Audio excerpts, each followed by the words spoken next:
உடுமலை தொகுதியில் வெற்றி பெறப்போவது யார்?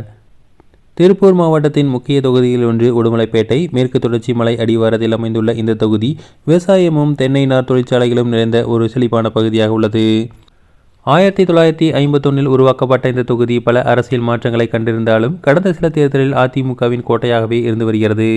சமீபத்தில் வெளியிடப்பட்ட வாக்காளர் பட்டியலின்படி இந்த தொகுதியில் சுமார் 2,30,976 வாக்குகள் உள்ளன. கொங்கு வேளாள கவுண்டர்கள் பரவலாக உள்ள உடுமலை பகுதியில் பட்டியலின மக்கள் நாயக்கர், செட்டியார் மற்றும் தேவர் உள்ளிட்ட பிற சமூகத்தினரும் கணிசமாக வாழ்கின்றனர். தெலுங்கு பேசுபவர்களின் எண்ணிக்கை அதிகமாக உள்ளது. இவர்களின் வாக்குகளை வெற்றியாளர்களை தீர்மானிக்கும் சக்தியாக உள்ளது. கடந்த 1951 முதல் 2001 வரை நடந்துள்ள 14 தேர்தல்களில் அதிமுக அதிகபட்சமாக 7 முறையும், திமுக 4 முறையும், காங்கிரஸ் 2 முறையும் வெற்றி பெற்றுள்ளன.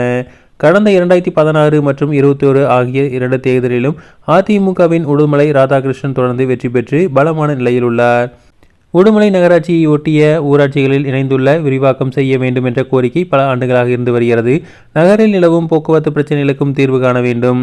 குடிமங்கலம் ஒன்றியத்தில் உள்ள 23 ஊராட்சிகளில் நிலவும் குடிநீர் தட்டுப்பாட்டுக்கு தீர்வு, திருமூர்த்தி கூட்டு குடிநீர் திட்டத்தில் நிலவும் சிக்கல்களை களைய வேண்டும் என தொகுதி மக்கள் எதிர்பார்க்கின்றனர்.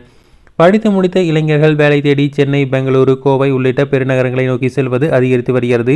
இதனை மாற்றும் வகையில் தொழில் நிறுவனங்கள் அமைத்து வேலைவாய்ப்புகளை ஏற்படுத்தி தர வேண்டும் என எதிர்பார்ப்பு நிலவுகிறது. விவசாயிகளின் வாழ்வாதாரமாக பார்க்கப்படும் ஆனைமலையாறு நல்லாறு திட்டத்தை செயல்படுத்தி பாசன வசதியை மேம்படுத்த வேண்டும். தென்னை மற்றும் காய்கறி விவசாயம் அதிகம் என்பதால் அவற்றுக்கு உரிய விலை கிடைக்கவும் மதிப்பு கூட்டு தொழிற்சாலைகள் அமைக்கவும் கோரிக்கை வலுத்து வருகின்றன.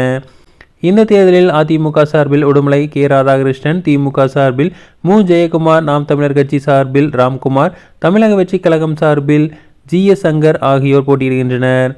அதிமுக சார்பில் முன்னாள் அமைச்சர் உடுமலை ராதாகிருஷ்ணன் தனது செல்வாக்கை 3வது முறையாக நிலைநாட்ட போராடுகிறார். மறுபுறம் 25 ஆண்டுகள் என்ற நீண்ட இடைவெளிக்கு பிறகு தொகுதியை கைப்பற்ற திமுக கூட்டணி தீவிர முனைப்பு காட்டி வருகிறது. நாம் தமிழர் கட்சி மற்றும் புதிய வரவான தமிழக வெற்றி கழகம் ஆகியவை இளைஞர்களின் வாக்குகளை குறிவைத்து களமிறங்கியுள்ளன. குடிநீர், விவசாய பிரச்சனைகள், வேலைவாய்ப்பு, நகராட்சி விரிவாக்கம், போக்குவரத்து நெரிசல், விளையாட்டு வீரர்களுக்கு தேவையான அடிப்படை வசதி உள்ளிட்ட பிரச்சனைகள் இந்த தேர்தலில் முக்கிய பங்கு வகிக்கும். வெற்றி கோட்டையை தக்க வைக்குமா அதிமுக அல்லது திமுக விரும்பும் புதிய மாற்றம் நிகழுமா என்பதை பொறுத்திருந்து பார்க்கலாம்.